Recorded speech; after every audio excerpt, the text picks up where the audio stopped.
Hello.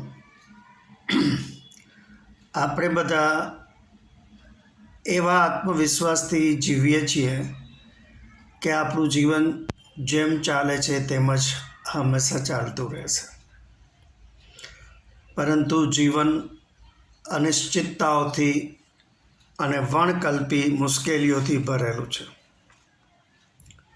ક્યારે કઈ આપત્તિ ત્રાટકે તે કોઈ જાણતું નથી.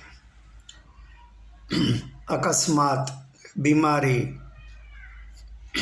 નોકરી ધંધામાં મુશ્કેલી જેવી અનેક સમસ્યાઓ ઘણી વખત આપણા જીવનની ગતિમાન ગાડીને પાટા પરથી ઉતારી દે છે.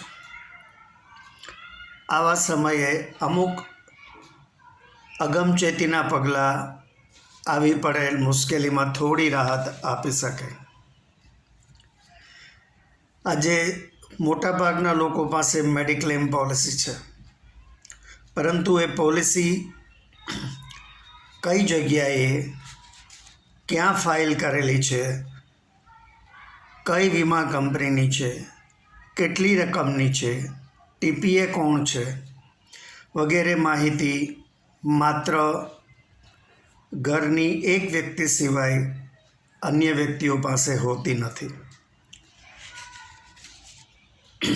હોસ્પિટલમાં દાખલ થવાનો પ્રસંગ આવે ત્યારે એજન્ટની મદદથી જ ચાલતું હોય છે, પરંતુ એજન્ટ ન હોય તો ઉપરાંત કુટુંબમાં વહીવટ કરનાર વ્યક્તિને જ ઇમરજન્સી થાય તો આ માટે આપણે થોડી સાવચેતીના પગલાં લેવા જોઈએ.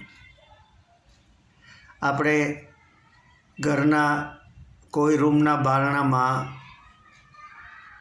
હૂકમાં એક પ્લાસ્ટિકનું ટ્રાન્સપરન્ટ ફોલ્ડર સ્પષ્ટ દેખાય તેમ લટકાવવું જોઈએ, જેની અંદર ચાલુ મેડિક્લેમની પોલિસી, જેમનો પોલિસીમાં સમાવેશ છે તે બધાના આધાર કાર્ડની કોપી અને દરેકની ટૂંકી મેડિકલ હિસ્ટ્રી, જેમાં કઈ કઈ બીમારી છે અને તે માટે શું દવાઓ લે છે તેની વિગતના કાગળો રાખવા જોઈએ. જો એજન્ટની વગર જાતે જ ક્લેમ મૂકવાનો હોય તો મેં આ પહેલાં એક માર્ગદર્શક વિડીયો મૂક્યો છે, જેનું શીર્ષક છે મેડિક્લેમમાં ક્લેમ કઈ રીતે મૂકવો તેની સરળ સમજ. એ જોઈ શકાય. ઘણી વખત ક્લેમ પાસ કરતી વખતે કંપની ખોટી કપાત કરે છે અને નિર્દોષ વીમાધારકો એમ સમજે છે કે આ બધી કાયદેસરની કપાત જ છે. વીમાની શરતો મુજબ જ બધું થતું હશે તેવું માની લે છે અને જે મળે છે તે સ્વીકારી લે છે. અન્યાય કરનારને તો કંઈ દંડ થતો નથી, આપણે જાણીએ છીએ, પરંતુ જીવનમાં જાગૃતિ જરૂરી છે. અન્યાય સામે લડવાની કોશિશ કરવી જરૂરી છે. આપને જો મારો આ વિડીયો ગમ્યો હોય તો લાઈક કરજો, આપના ગ્રુપમાં શેર કરજો અને મારી ચેનલને સબસ્ક્રાઈબ કરજો. આભાર. આવજો.